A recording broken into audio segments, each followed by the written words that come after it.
Hello everybody and welcome back to Actualization Station. In the previous episode, we looked at two examples of self-actualized individuals, Jim Carrey and Albert Einstein.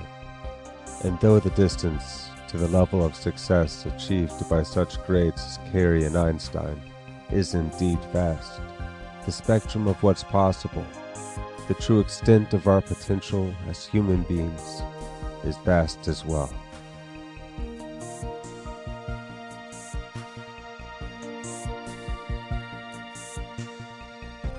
Mere notoriety, fame, or financial success is not our ultimate goal here, but the process of self-actualization is only half the equation. Complementary to its inner aspect, self-realization. Self-actualization is the outward expression of the inner quest of self-transformation.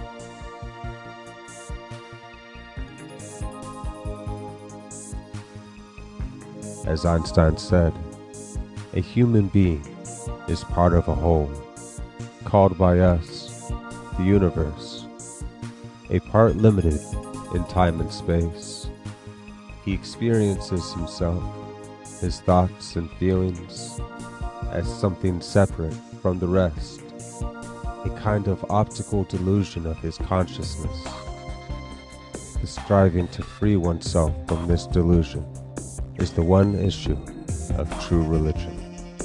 Not to nourish the delusion, but to try to overcome it is the way to reach the attainable measure of peace of mind. Now let us consider self-actualization as it relates to the humanist psychologist Abraham Maslow, who popularized the term through the development of his hierarchy of needs, a psychological theory that he proposed in his 1943 paper titled A Theory of Human Motivation. In this model, Maslow outlined human beings' basic fundamental physiological, psychological, and social needs, which in turn help build our self-esteem. Everything that must be in place before we are able to self-actualize ourselves as human beings. From our own life experiences, we may get a sense of what it's like to move through this process of graduation. Having access to food, water, and comfortable, secure shelter covers our most basic physiological needs. And with these met, we are comfortable and able enough to pursue social needs to form friendships, partnerships, and meaningful relationships.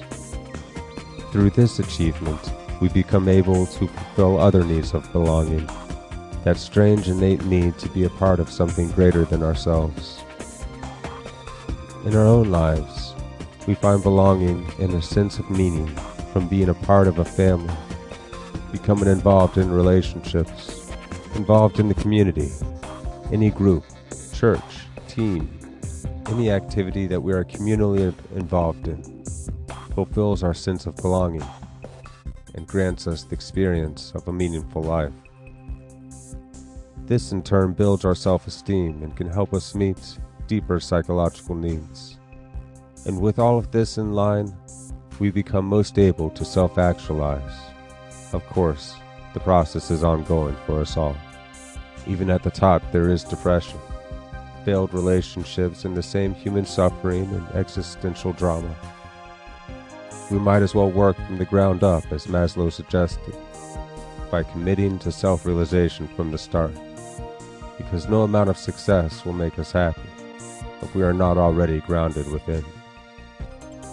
So how can we get to that place, where the way we live our lives serves to justify the suffering that we all must inevitably endure? For life, as Buddha noted, is suffering.